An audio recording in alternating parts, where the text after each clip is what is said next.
Barakatah Yahweh, Bahashem Yahushai, Bahashem Rachakodash. Welcome to another live lesson. The name of this one is Learn Not the Way of the Heathen. We're just going to get into it. It's just based off of a video that was done by the brother, the young elder out in Wisconsin. Itazawam, some information he has sent me and a video that he has sent me, and Elder Apostle Gabar did a video on it as well. And I just wanted to speak on a few things, that I've run across, doing some research. And we're going to start off here in Jeremiah 10:1. The point is in verse 2, and then we're going to move on. So let's just read it. I wanted to read it first before I gave the introduction, but Spirit made me do it the other way, because at the end of the day, we giving all honor and praise and glory to Yahweh Bashem Yahushai through the Holy Spirit of the Ruach HaKodesh. So Jeremiah 10:1, hear ye the word which the Lord speaketh unto you, O house of Israel. So this messenger to you Israelites. Thus saith the Lord, learn not the way of the heathen. And it means just that. And when you go through these different empires, you notice and you see that there were a lot of different customs and ways that they worshiped their gods that was not right. But Jake was, the scriptures say that the ways of the wicked seduced them, so they were drawn to these things. When we go to the book of Leviticus, I believe it is 20, and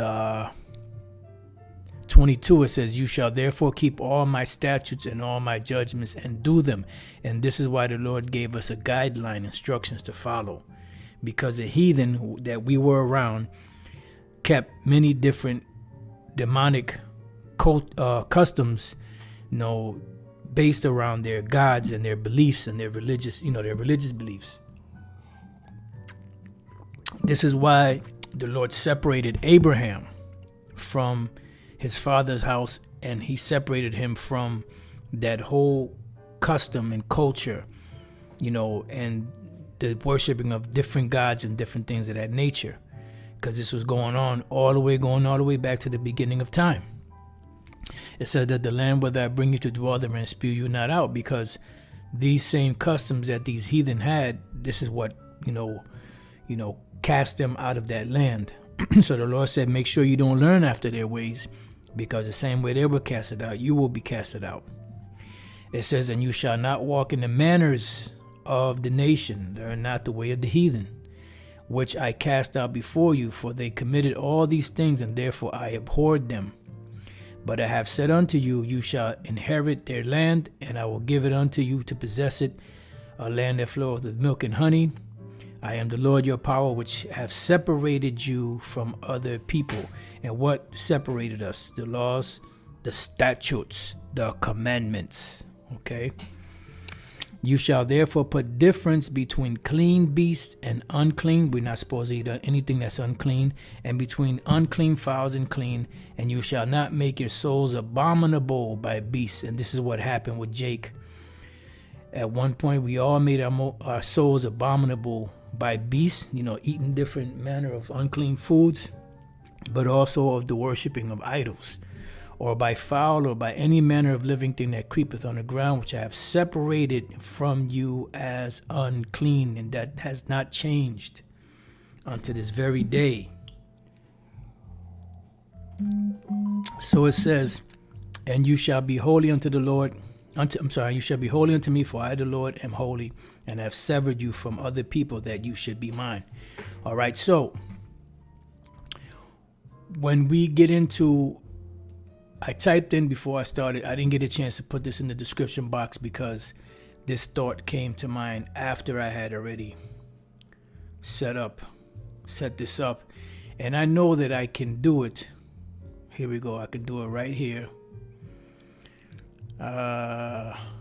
Just bear with me 1 second. Boom. So now it is in the studio. Actually, it's in the description box, that particular one. All right. And what I did was I typed in history of cross-dressing. All right. Cross-dressing occurs for religious reasons. See?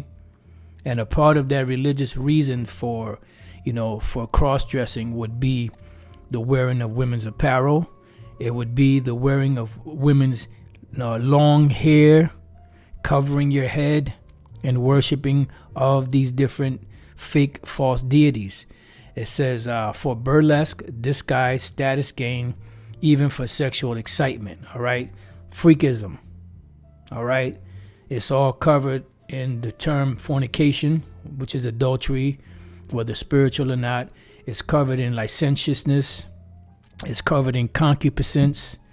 All of these are a form of immoral, practices, okay, good. I just hoping it didn't move. Practices of these different, immoral sexual acts.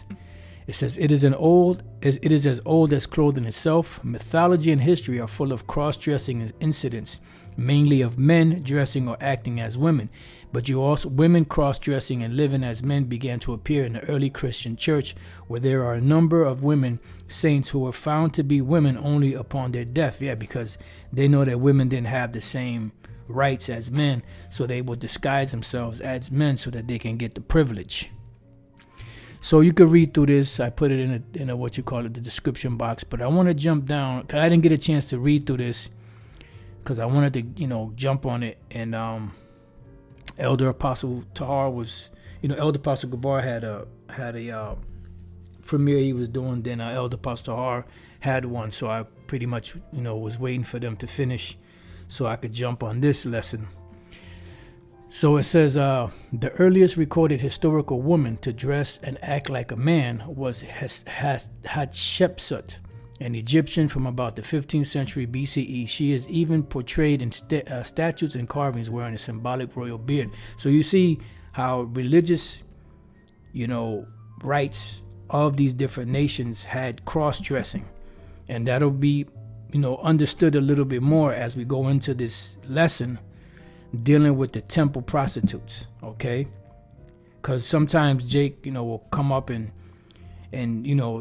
without the true understanding of the scriptures, try to say, well, you're not supposed to make a whore out of the daughters of Zion. Well, pretty much that's not what that's talking about, all right? But we'll get into it, Lord's will. So when we jump down, I want to get into this because this is very interesting. Okay, Greek literature is full of cross-dressing in both mythological tales and actual events. Greek writers reported that among the Scythians, there were groups of individuals known as Inaries who had been cursed with the feminine disease by the god Aphrodite for raiding her temple, right? And this was the goddess of seduction, love, and all that other madness, which the young elder Itazawam from Wisconsin, pretty much, he covered some of this in his lesson. It says another Greek writer claimed that their cross-dressing was brought on by a temporary impotency caused by spending so much of their time on horseback. Cross-dressing was also part of religious rituals in Greece itself. So keep in mind the cross-dressing, the long hair, the women's apparel, the men's apparel on women.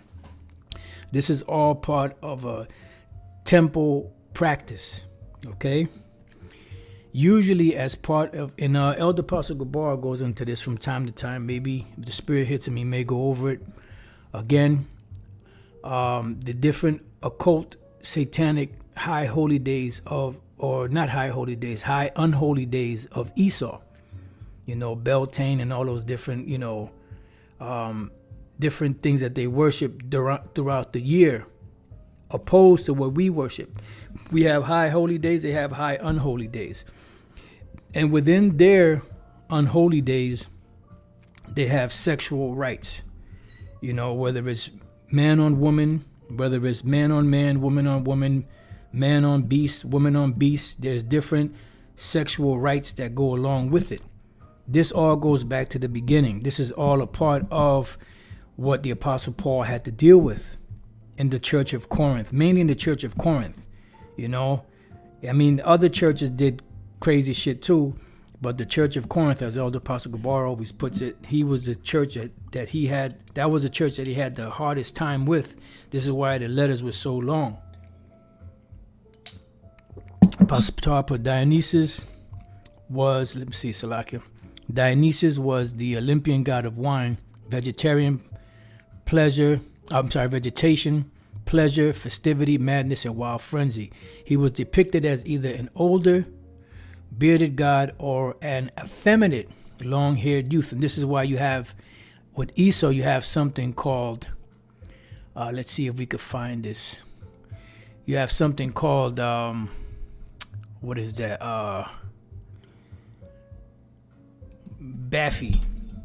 Okay. Which this dude that talks shit about is, you know, he stole that term Bafi from us. We say Bafi, Baphomet. And Bafi, or Baphomet, as we call him, is an androgynous god. What is androgynous? It means a cross-dresser. You know, he appears as half man, half woman. This is why you have a man looking with a beard, then you have titties on him, because this is what Esau pushes, that androgynous, you know, way, of society. And this is why you see everything in society going to a trans, where, there's no binary, there's nothing, you can't identify if it's a man or a woman. And this is why they're pushing this thing so hard, on the public, because this is their view of the future. Remember, this is a satanic kingdom, not a righteous kingdom of Yahweh Bashim Yahushai. So going back, it says, usually as part of an initiation ceremony, emphasizing the essential opposition between the male essence and the female one, young men at such ceremonies appeared initially in women's clothing, and after being initiated into manhood, tossed them aside.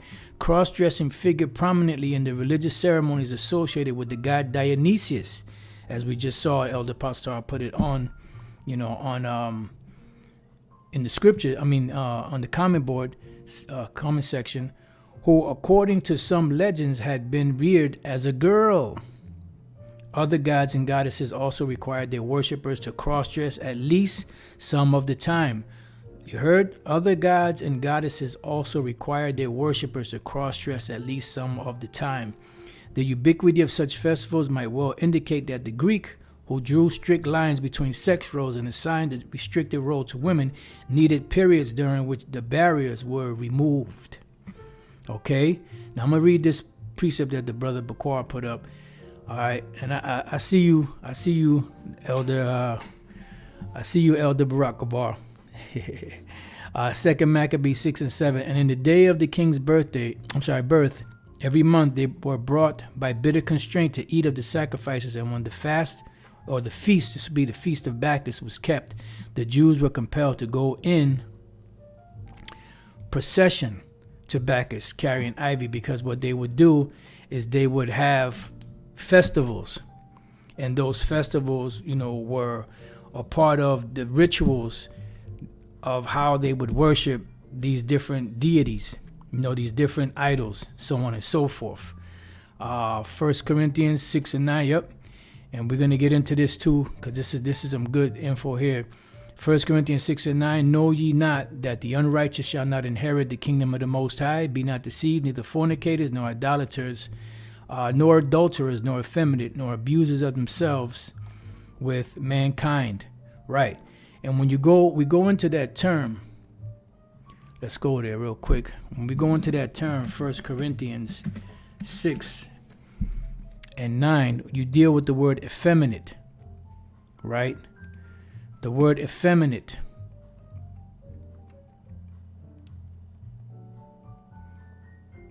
The word there is malakos, which means soft to the touch.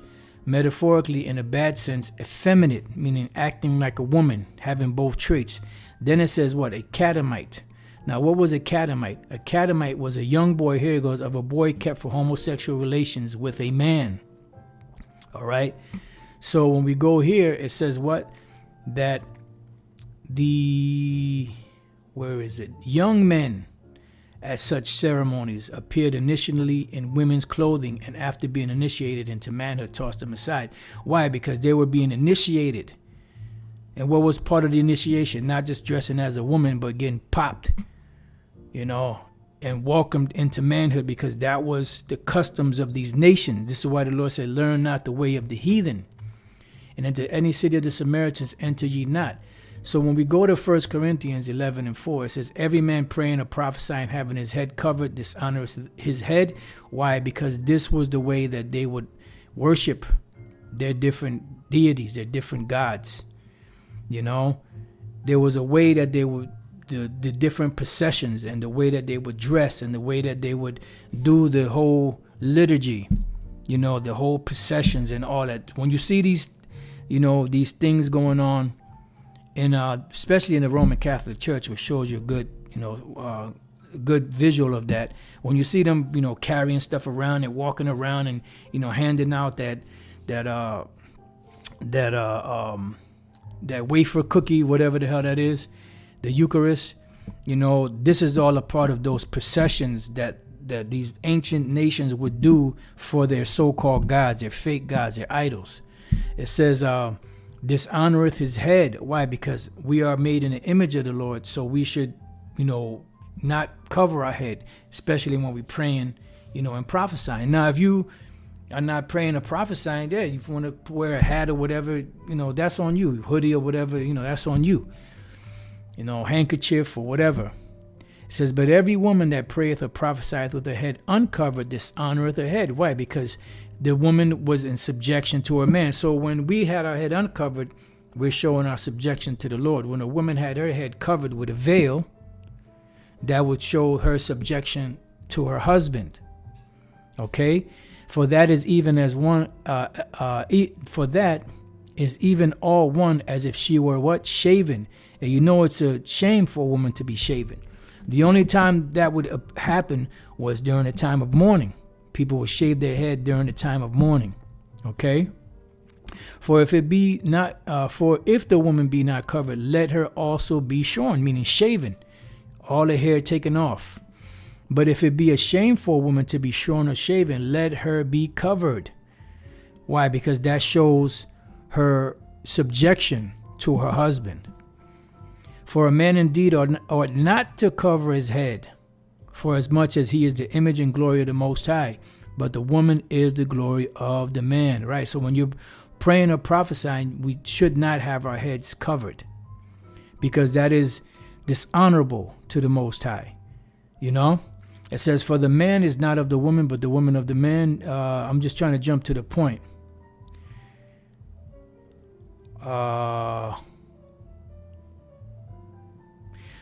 Verse 13, judging yourselves, is it comely that a woman pray unto the Most High uncovered?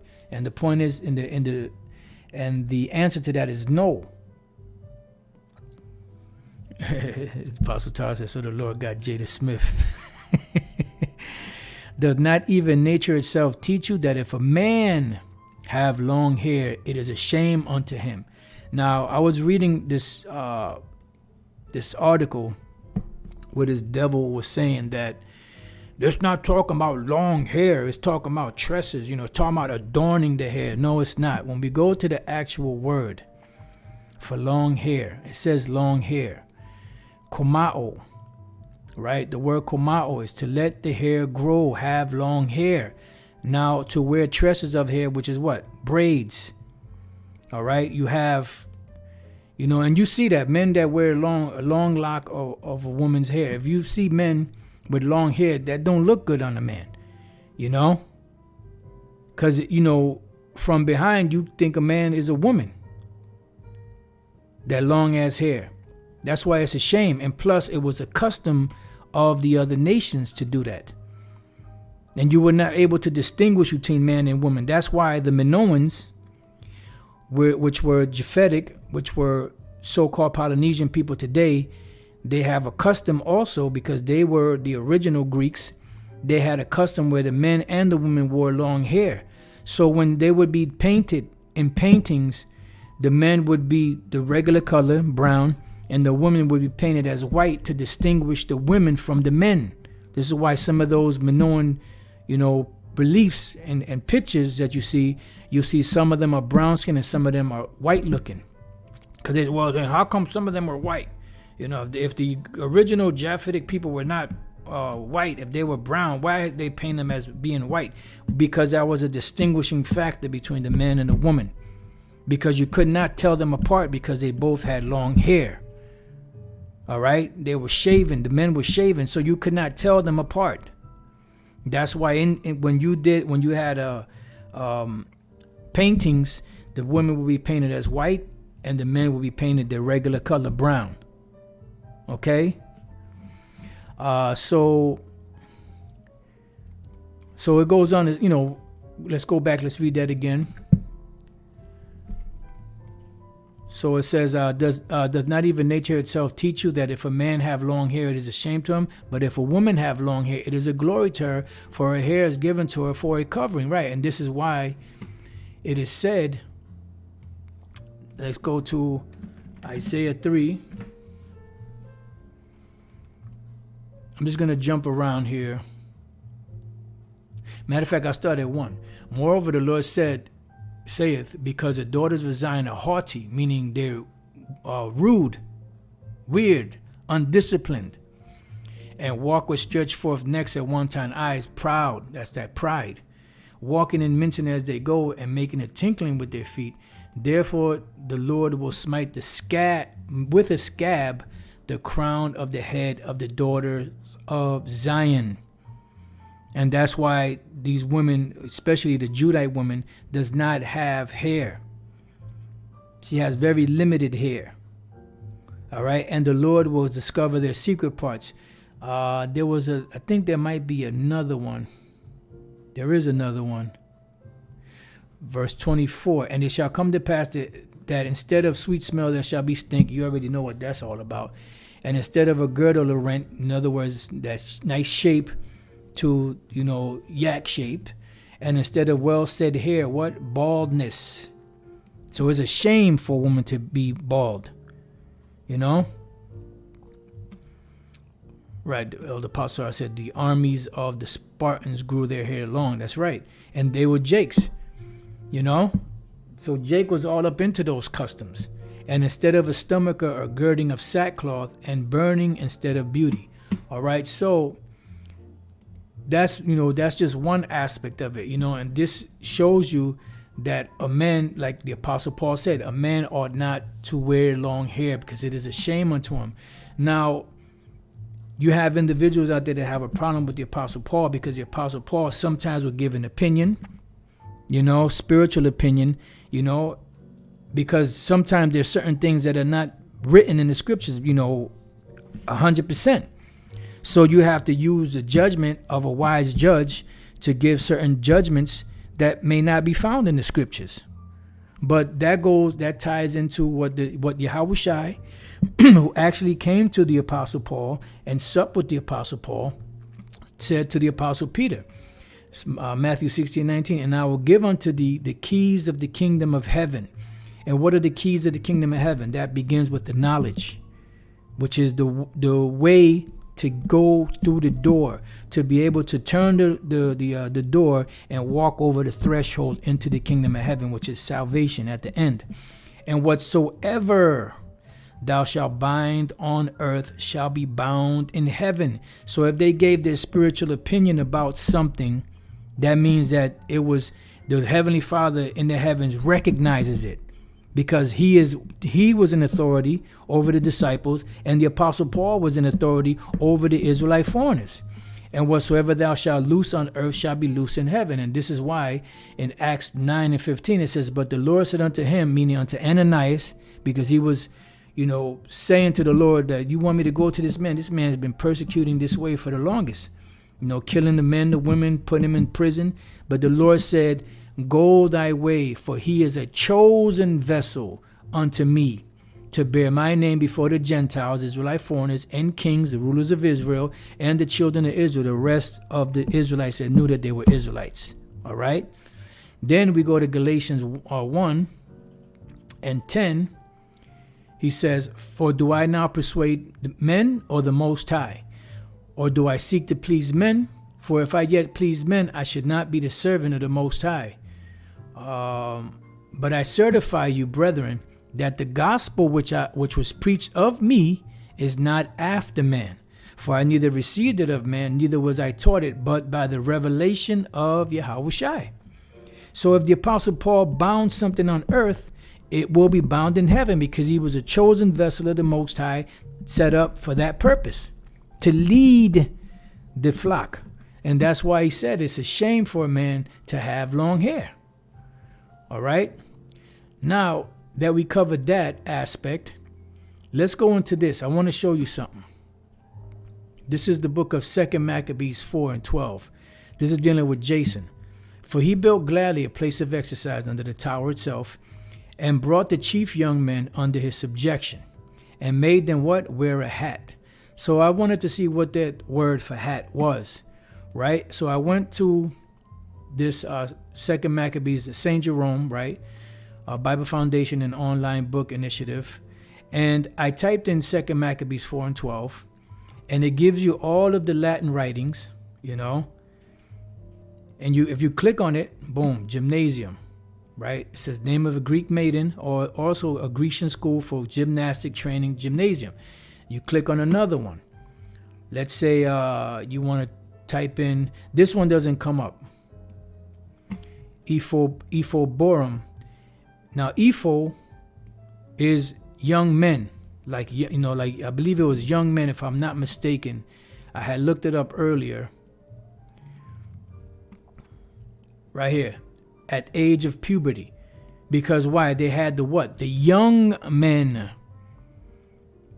The chief young men under his subjection, and made them wear a hat. Right? So let's continue on. Let me get rid of this one so I don't get confused. So then we go through here. We got ponere, which is to put down, set.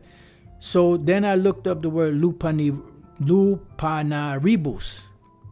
a house of ill repute. All right. What did the Apostle Paul say? It is a shame for a man to have long hair, a house of ill repute. And it didn't really go too much into it. So what I did was I copied the word, and I went to Google, and I found out that lupanaribus is belonging to or characteristic of a lewd woman. So those hats pretty much were, right here it says infamia, which is infamy, which would make the men, you know, be as if they were women. Like the one of the lessons that the Spirit had me do recently was the wearing of the hat for these Israelites that were into the Greek custom is akin to Jake today wearing their pants sagging off their ass, that they was homosexuals, that they was into that lifestyle, freakism and all of that, you know, into orgies and all of that. Okay, so this hat is a characteristic belonging to a lewd woman. And this is why the Apostle Paul said, if a man have long hair, it is a shame unto him. So I typed in lupanar, right? It says brothel, bagnio, cat house. And what does this go into? This goes into the temple prostitution, which when we go to Deuteronomy 23:17, it says, there shall be no whore of the daughters of Israel. That doesn't mean a woman, a Jake woman that's out there selling her cooch. You know? Well, how do you know that? It says whore. Well, when we go to, I want to try to see, let me save. Here we go. When you go to the word, when you go to, this is in the New Testament, just bear with me. No, I'm sorry, it's not harlot, it's harlots with an S. Let's go to Matthew 21 and 31. Whether of the twain did the will of his father, dealing with the two sons. They say unto him the first, Yahushua saith unto them, verily I say unto you, that the publicans and the harlots go into the kingdom of the Most High before you. And this is talking about the actual harlots. All right? The actual women that sell their cooch muscle. Because they are real. They're not, they're not phony. And this is the only thing that was left for them to do. Porne, which means a woman who sells her body for sexual uses. Now, in some cases, it's used metaphorically as an idolatress, which goes into the book of 1 Corinthians 6, where it speaks about the joining together of a man and an idol, pretty much, is like harlotry. All right, but in this case, it's talking about an actual woman that sells her body for a prostitute. Okay, let me see. Apostle Tar put something up here. Doth not even nature itself teach you? This argument from nature must not be pressed too far. St. Paul is speaking of the natural sense of what is fitting in those whom he addressed in early times. The Greeks and Romans wore long hair, that's right, and the Gauls and Germans did so in St. Paul's own time. So Homer continually speaks of the long-haired Greeks. St. Chrysostom remarks that those who addicted themselves to philosophy in his day wore their hair long, but this was mere affectation. All right, so it was a custom that they had. So when we look through here in Deuteronomy 23 and 17, there shall be no whore of the daughters of Israel, nor a sodomite of the sons of Israel. You look at the word whore, it's the word quadashah. All right, it's different from a harlot. All right, then you have the word sodomite, quadash, which quadash is Hebrew for holy. Quadashah is Hebrew for female holy.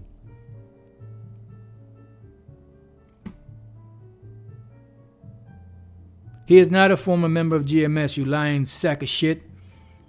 Talking about he gonna do a live on Peter Lucas Moses because a documentary dropped on him recently. I'm describing him as a former member of GMS North Carolina. Is that accurate? Oh, Salakia, he was being polite. My bad, vocab. I take that back. That is my understanding. Please advise. Nope, I don't ever remember him being a part of any GMS camp. So forgive me for the outburst, but you know how you get down, vocab. So as far as I know, he's never been a part of Great Millstone. I've never seen him in any camp. I've never seen him associated with any camps of GMS. So I don't know. I tell you like this. I say no because I've never seen him, and I know the brothers down in North Carolina. I've met some of them personally. And he was never a part of that. Now, if they want to do a lesson on it and address it, they could. Some of them that go back a little further, or if anybody knows specifically, they can address it. But he's never been a member of GMS. So, Salaki for the outburst, vocab. You did come respectful. So, you have the word sodomite, you have the word whore. So, let's go to both of them. The word whore, quadashah, right? It says female temple prostitute. And this is understood, in, the customs that were used by the other nations as far as, them having like sexual rights when they were venerating or worshiping their gods, their fake, phony gods. Okay? So this brother, he's one of the heads of the camp. He said he was never a part of GMS North Carolina camp. Never. Okay, so there you go. That's one. All right, so this is what that was talking about. So now the female temple prostitutes, I understand many Israelites online claim he was, but you are saying that is incorrect. Okay, I will add that. I will say some say he was, but GMS says he wasn't as of now. Thank you for answering. No problem, vocab. And the ones that say, well, have them bring forth their proof. If they have proof that he was a part of Great Millstone, then bring it forth. That's an easy fix. All right, so it says a female temple prostitute, a harlot. All right, so that's what they would do. And now those rights that they had pretty much would go into, the processions that they held, and even sexual, in a sexual fashion, a sexual manner, such as when we go to the book of 2 Maccabees chapter 6, when we're dealing with the actual Greeks,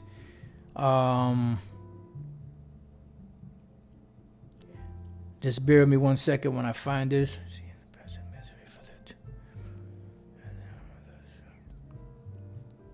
Or is it a little further above? Let's see. Just bear with me 1 second. Right. Let's start at 1. Not long after this, the king sent an old man of Athens to compel the Jews to depart from the laws of their fathers and not to live after the laws of the Most High. This is why in the New Testament it says, there is no difference between the Jew or the Greek. Vocab, if you're still watching, won't you address that? What does it mean when it says that there's no difference between the Jew and the Greek? Why did the Apostle Paul say that? It says, and to pollute also the temple in Jerusalem, and to call it the temple of Jupiter Olympius, and that in Gerizim, of Jupiter the defender of strangers, as they did desire that dwelt in the place. The coming in of this mischief was sore and grievous to the people, right? Because this is what had us to be cast away at that time.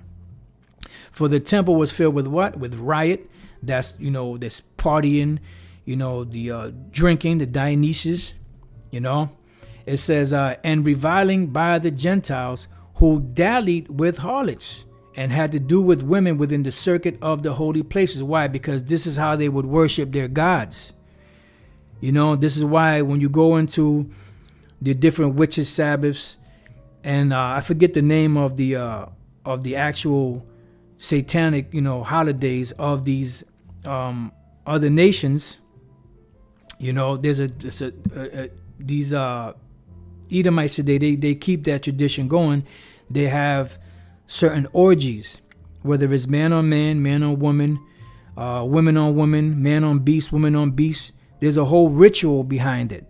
And that's what the temple prostitution or the cult temple prostitution goes back to.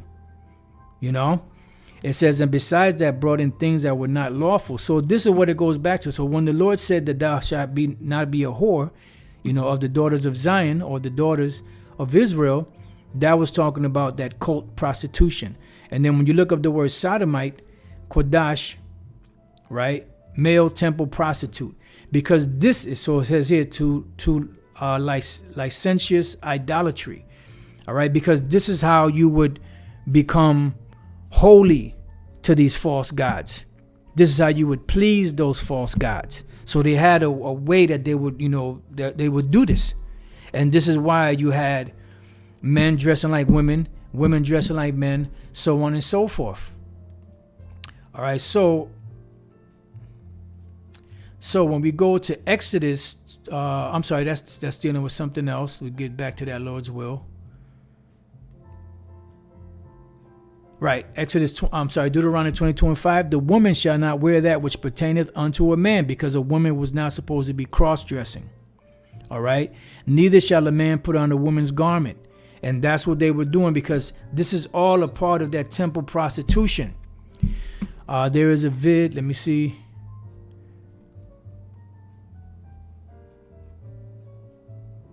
Yep, they will have sex in the name of Baal Peor. That's right. That goes into Numbers. I believe that's Numbers 25. The Greeks in the Old Testament are the sons of Israel. The temple prostitutes.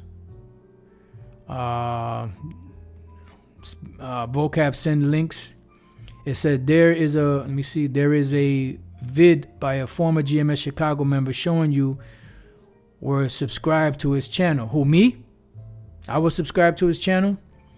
So were a few other GMS accounts sub to his old channel. Subbing to him does not mean you agree. I get that. So you're saying me, that I was sub to him? I don't remember. And if I was, there was a lot of individuals back then that were, claiming to be GMS, or maybe they just, because back then you didn't have GMS on the names. So maybe I might have been, I don't know. I don't remember that. You would have to bring the receipts forward, But like you said, subbing does not mean you agree. I get that. So at least you know that much. All right. So let's move on. So that was forbidden by us. Okay, Lexicon of GMS account was sub to him.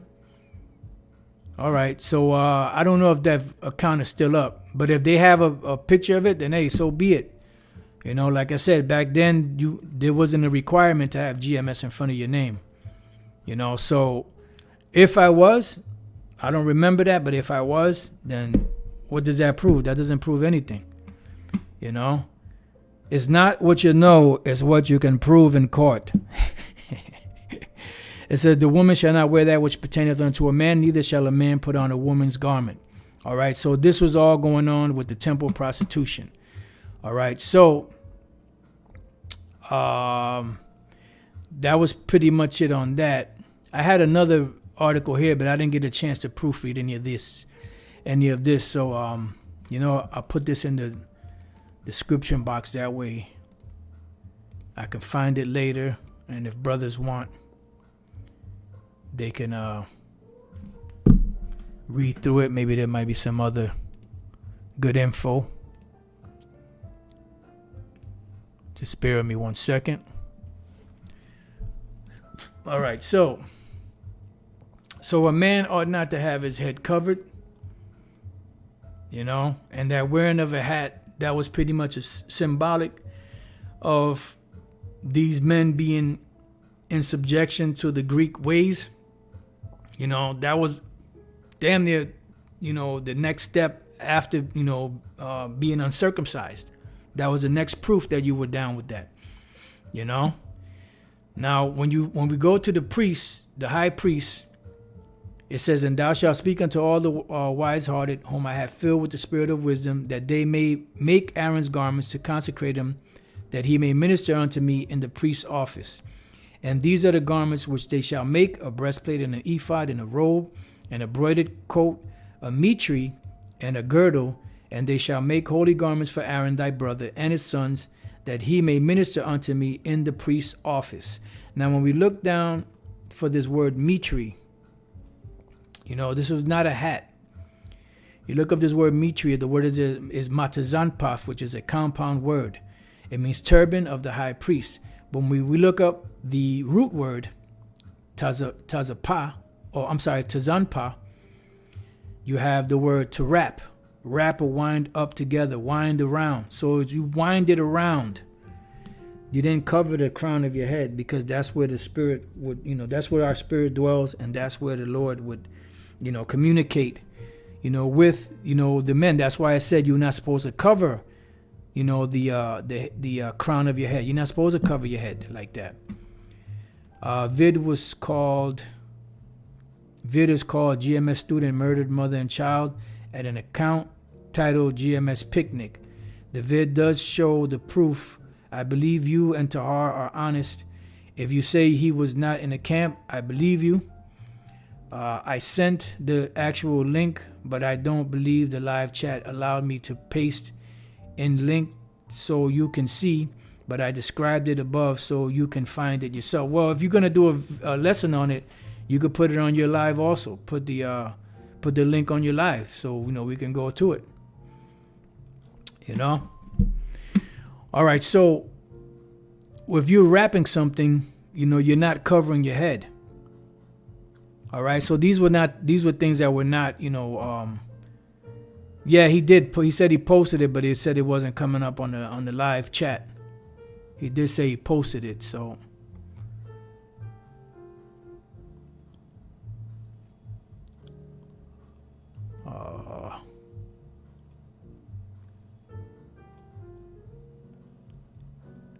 Okay, so let's move on. So so you get the idea. Let me get out of this.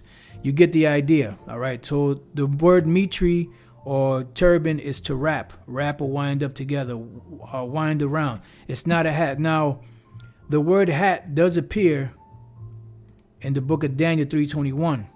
It says, "Then these men were bound in their coats, their hosen, and their hats," right? "And their other garments, and were cast into the midst of the burning fiery furnace." But when you look up this word hats, it's not talking about a cap. The word is karabala'ah, which is mantle, robe. It's not a cap. It's a mantle or a robe. And that's the only time it appears. It goes to the word karabal. And the word karabal is to put a mantle on, be mantled, bind around, be mantled. All right, to gird or clothe. It's not talking about a hat. All right.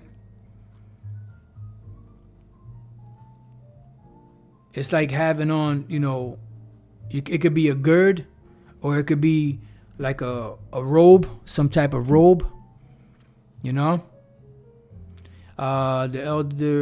young elder said, I'm typing it in, it's not popping up. So he's going to have to put it up. If he's going to do a show on there live, he's going to have to put it up in his description box so, we can go to it. He said, what it was, a GMS picnic?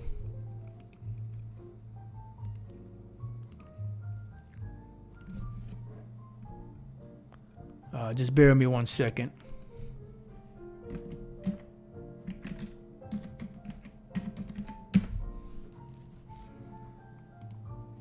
GMS picnic table. Okay, so this is not an actual GMS account. These are scoffers.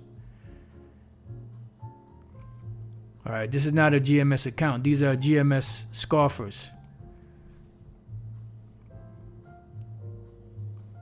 Yeah, so Vocab got that wrong. All right, that's not a GMS account. This is actually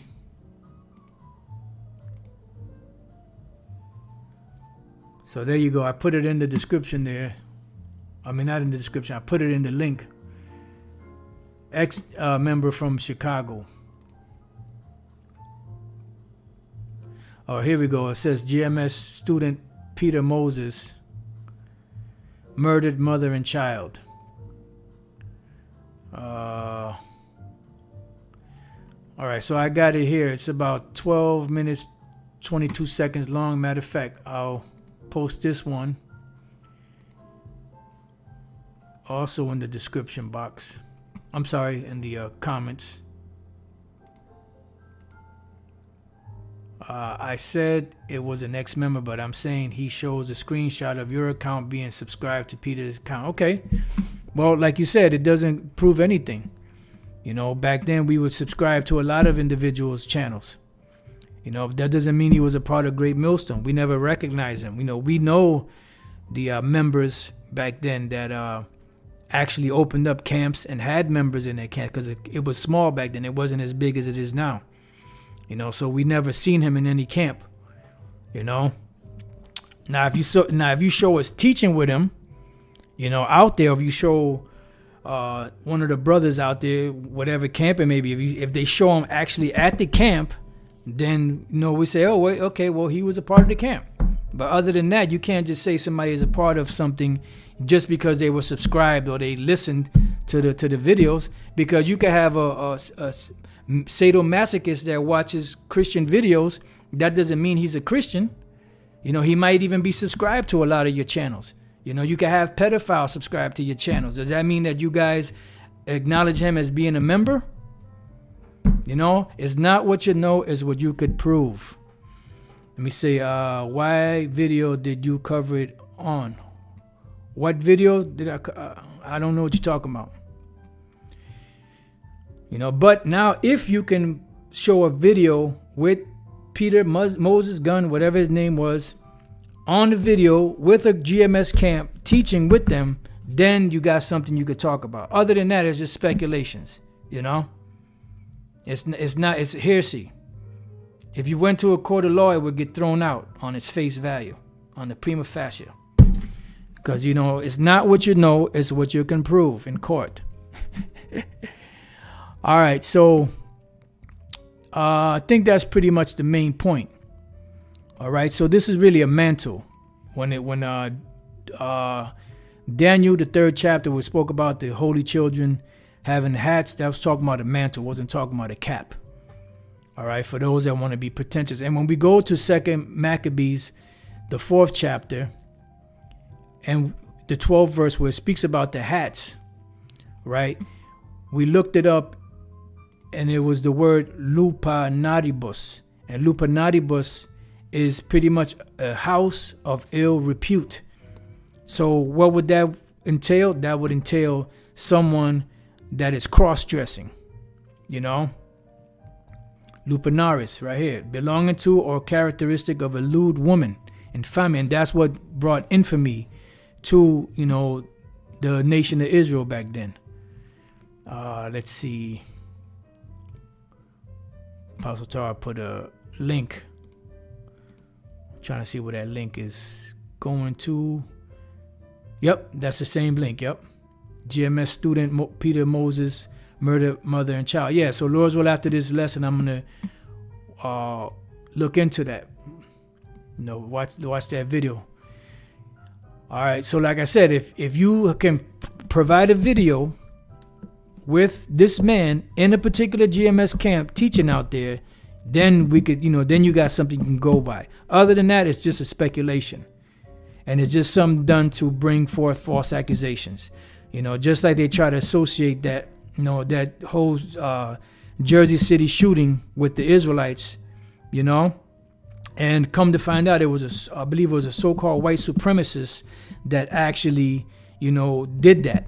And they blamed it on the so-called black Hebrew Israelites. All right. Lupinar brothel. All right. So with that, you know, we're going to end the lesson there and look into this video. And Lord's will, you know, you brothers and few sisters were edified. And until the next time I say, Shalom.